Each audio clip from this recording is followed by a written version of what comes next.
In your legs you feel the heaviness of the 4 or 5 other games already played that weekend. Your body has been bruised and knocked, your lungs emptied.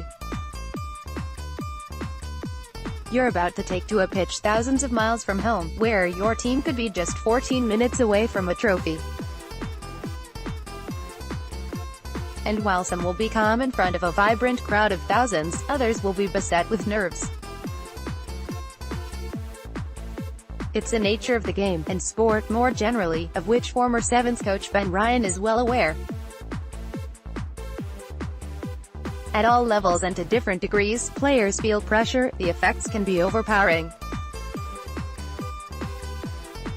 I've had players who have got to Olympic finals and it was as though they were running out to lunch break with their mates. They felt absolutely no pressure at all. Ryan, who led Fiji to Olympic gold in 2016, tells CNN, "Then I've seen people on the other end that will self-sabotage, will do things on purpose to derail themselves from their performance because the pressure has got too much and they want to find an excuse. Whatever that is, in a running race, falling over on purpose, dropping a ball or getting injured. I've seen players who are too nervous to take the field. They'd put this pressure on themselves that didn't exist." Highs and lows in recent years, Ryan has been hailed as something of a sevens guru.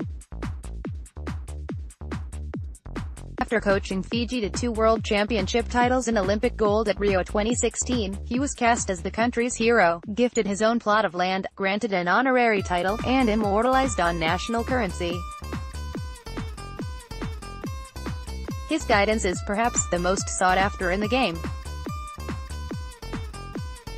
Alongside his role as a Sevens ambassador with HSBC this season, he's been helping France as a consultant coach where the players revere him with superstar awe.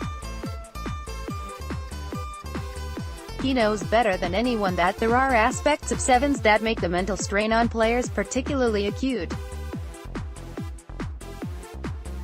Take, for example, the tournament format, where a team's games are staggered every few hours over the course of a weekend.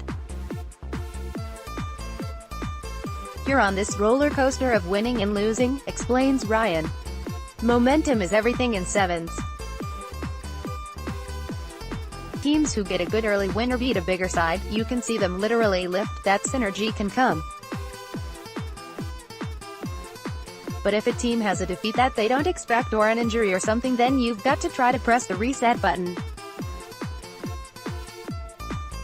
Nearly every team gets the high and the lows, then within games, individual decision-making is crucial. Sevens is blessed with some of the quickest athletes in the world, and with so much space to play with, defenders are exposed. Miss a tackle, and your opponent will be streaking towards the try line, rush out the defensive line and you've left a gaping hole behind you, dive in a dead ruck, and there's one fewer body in an already stretched defense. There are wider factors, too.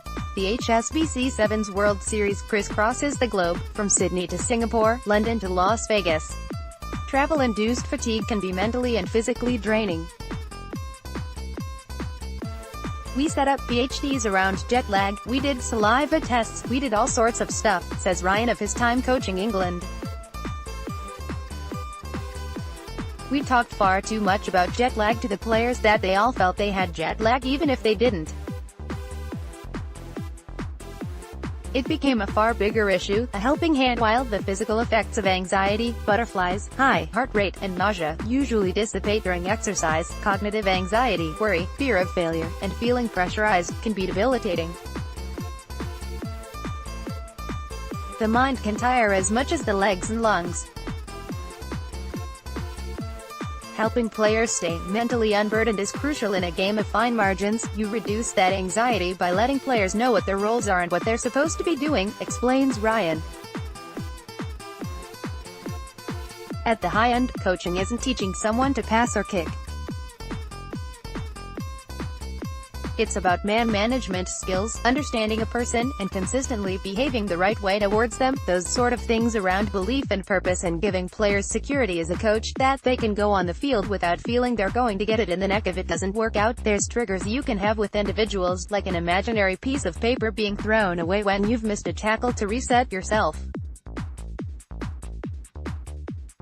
Other players might just like to be told how good they are. When he took Fiji to the Rio Olympics, Ryan says he hit that beautiful sweet spot in coaching. His team breezed through the group stages, before overcoming New Zealand, Japan, and crushing Great Britain 43-7 in the final. I was 100% certain for the whole tournament that we were going to win the gold medal, and so were all the players, he says. We weren't feeling cocky or arrogant, we just felt overcompetent. Preparation can reduce your anxiety, and that was certainly the case with me. Remarkable athletes. In terms of mental preparation, 15A-side rugby is a different beast to sevens, something that Brian O'Driscoll, whose illustrious career spanned 141 test matches for Ireland and the British and Irish Lions, readily acknowledges.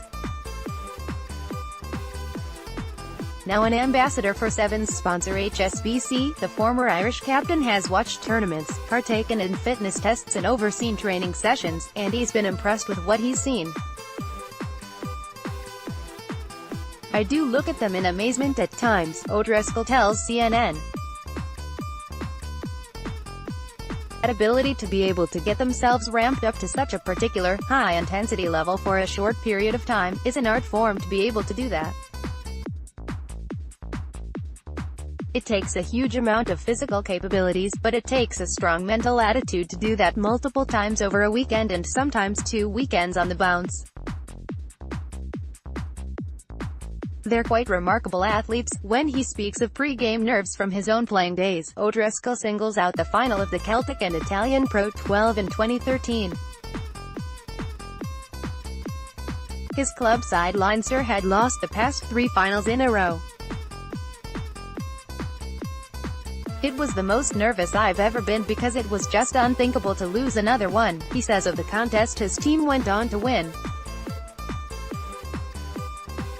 Sometimes that nervousness and those butterflies get you extra sharp. For his own part, O'Driscoll says his preparation in the week was key, training at match intensity, not overthinking the task ahead, and not dwelling on the games just gone were all part of his routine.